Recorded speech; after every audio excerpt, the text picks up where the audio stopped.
মাতৃভূমি, সবাই বাংলাদেশ তার নিজের মাতৃভূমিকে সবচেয়ে বেশি ভালোবাসে। তার যেরকমই হোক বা যেরকমই দেখতে হোক, যেভাবেই হোক, ধনরত্ন যেভাবেই হোক, সবাই তার মাতৃভূমিকে অনেক ভালোবাসে এবং তার জীবনে সবকিছু ওই মাতৃভূমিকেই সে সঁপে দিতে চায়। আমি চাই আমার দেশ হোক সব থেকে পৃথিবীর সবচেয়ে বেশি উন্নত, সবচেয়ে বেশি সুন্দর, সবচেয়ে বেশি বিখ্যাত, সবচেয়ে বেশি কি বলবো, মানে আমার দেশকে যেন আমি সব থেকে বেস্ট পেতে পারি বিশ্বে, সেরকম আমার বাংলাদেশকে দেখতে চাই। আর এই বাংলাদেশ হচ্ছে পৃথিবীর অন্যান্য দেশের থেকে অনেক আলাদা, অনেক রূপবৈচিত্র্য, অনেক প্রাকৃতিক পরিবেশের চারপাশে গাছপালা অনেক ভিন্ন। তাই জন্য এই দেশকে আমার সবকিছু দিতে আমি রাজি, সব থেকে ভালোবাসি এই দেশকে।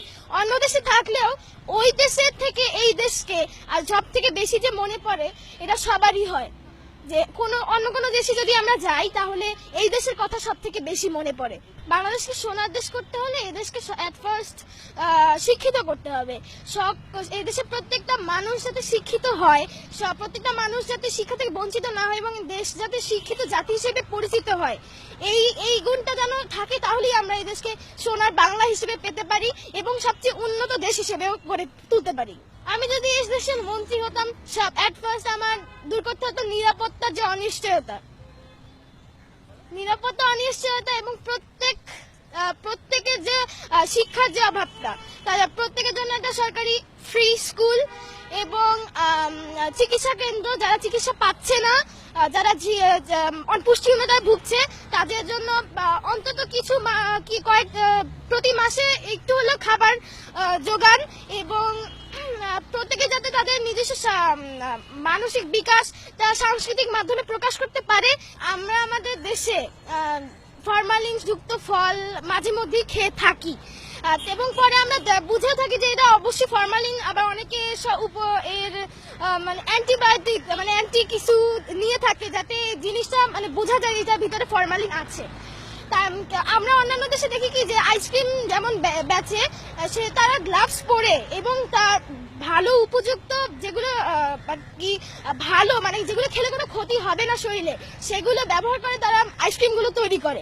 এবং আমাদের দেশে যে অনেক জায়গায় এরকম হচ্ছে যে পাইকারি দামে আইসক্রিম বেচা হয় এবং সেগুলো কাঁচা পানি দিয়ে তৈরি হয়, যা শরীরের জন্য খুবই খারাপ। এই জন্য মানে সবগুলো স্বাস্থ্যকর করে ভালো মতো তৈরি করে পরিমাণ মতো সব জিনিস ব্যবহার করে যদি বিক্রি করা হয়, তাহলে এই সবগুলো জিনিসই আমাদের স্বাস্থ্যের পক্ষে ভালো হবে। এবং সরকারকে এটা বলতে চাই যে আমাদের দেশে যাতে স্বাস্থ্যকর খাবার তৈরি হয় ফরমালিন ছাড়া এবং যেন স্বল্প মূল্যে তা সবার জন্য কেনা সম্ভব হয়, তার জন্য যেন এই আইনটা গ্রহণ করা হয়। শিশু হচ্ছে সব থেকে নিষ্পাপ। একটা শিশু যখন কোনো কাজ করতে চায় তখন সে সেই কাজটাকে যেভাবে করে সেটাই সবার কাছে সবচেয়ে ভালো লাগে। তাই জন্য এই যে শিশু, কিন্তু যখন কোনো শিশুকে অন্য কোনো কারণ অথবা কোনো কারণ ছাড়াই যখন অপহরণ করা হয় বা কোনো ক্ষতি করা হয়, তখন শিশুদের পরিবারও যেমন ক্ষতিগ্রস্ত হয়, তার সেরকম ভয় নিজের ভিতরে তৈরি হয় যে আমি যদি চারপাশে পরিবেশে বের হই তাহলে আমার অনেক ক্ষতি হতে পারে এবং আমি শত্রুর আক্রমণের সংস্পর্শে আসতে পারি।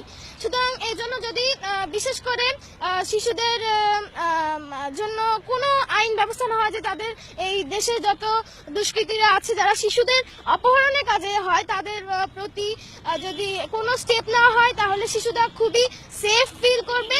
এবং স্কুলে পড়াশোনার চাপ, আমি অবশ্যই বলবো, পড়াশোনার চাপ যদি একটু হলেও কমানো যায় তাহলে আমরা সবাই একটু খুশি হব, সবাই একটু পছন্দ করব এই মনোবেশটাকে।